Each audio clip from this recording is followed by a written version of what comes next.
బ్రహ్మదేవుడు గొడవ పడ్డారు. ఎందుకో తెలుసా? మరి ఆ వివరాలు ఏమిటో తెలుసుకోవాలంటే ఈ వీడియోని చివరి వరకు చూడండి. పూర్తి వివరాల్లోకి వెళ్లే ముందు మీరు ఏమైనా సమస్యలతో బాధపడుతున్నట్లయితే వాటి పరిష్కారం కోసం మీరు మా గురువు గారి నంబర్కి కాల్ చేసి సమస్యలకి తగిన పరిష్కారం పొందవచ్చు. అలాగే మీరు మా ఛానల్ ని మొదటిసారి చూస్తున్నట్లయితే వెంటనే సబ్స్క్రైబ్ చేసి బెల్ ఐకాన్. పూర్తి వివరాల్లోకి వెళ్తే హిందూ పురాణాల్లో అత్యంత ఆసక్తికరమైన కథల్లో ఒకటి బ్రహ్మదేవుడు మరియు మహావిష్ణువు మధ్య జరిగిన ఆధిపత్య వివాదం. ఒకసారి సృష్టికర్త అయిన బ్రహ్మదేవుడు మరియు జగత్ పరిరక్షకుడు అయిన మహావిష్ణువు తమలో ఎవరు గొప్పవారు అనే విషయంపై వాదించుకున్నారని పురాణాలు చెబుతున్నాయి. ఇద్దరు తమ తమ శక్తులు, బాధ్యతలు, విశ్వంలో తమ పాత్ర గురించి చెప్పుకుంటూ తామే శ్రేష్ఠులమని భావించారు. ఈ వివాదం పెరుగుతున్న సమయంలో అకస్మాత్తుగా వారి మధ్య ఒక అద్భుతమైన అగ్నిస్తంభం ప్రత్యక్షమైంది.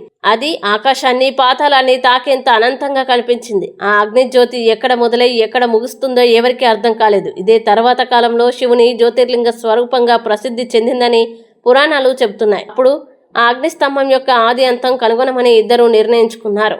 బ్రహ్మదేవుడు హంసరూపం ధరించి పైభాగాన్ని వెతకడానికి బయలుదేరగా మహావిష్ణువు వరాహ రూపం ధరించి కింది భాగాన్ని తెలుసుకోవడానికి వెళ్ళాడు. వేల సంవత్సరాలు వెతికినా విష్ణువు ఆ జ్యోతి అంతం కనుగొనలేకపోయాడు. చివరకు తిరిగి వచ్చి తనకు సాధ్యం కాలేదని నిజాయితీగా ఒప్పుకున్నాడు. కానీ బ్రహ్మదేవుడు పైభాగం కనిపించకపోయినా తాను చూశానని అబద్ధం చెప్పాడని పురాణ గాథ చెప్తుంది. అతని మాటకు సాక్షిగా ఒక కేతకి పువ్వును కూడా తీసుకువచ్చాడట. అప్పుడు ఆ అనంత జ్యోతిలో నుంచి పరమశివుడు ప్రత్యక్షమై విష్ణువు నిజాయితీని ప్రశంసించాడు. అలాగే బ్రహ్మదేవుడి అబద్ధంపై ఆగ్రహించి భూలోకంలో ఆయనకు పెద్దగా ఆలయాలు ఉండకూడదని శాపం ఇచ్చాడని పురాణాలు వివరిస్తాయి. కేతకి పువ్వును కూడా తన పూజలో ఉపయోగించకూడదని చెప్పాడట.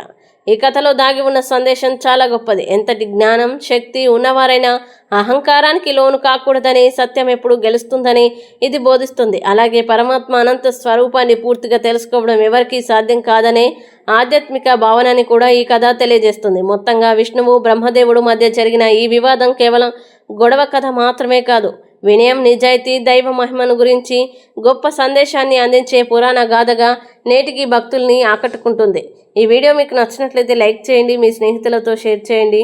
ఇంకా ఇలాంటి మరిన్ని వీడియోల కోసం మా ఛానల్ని ఇప్పుడే సబ్స్క్రైబ్ చేయండి.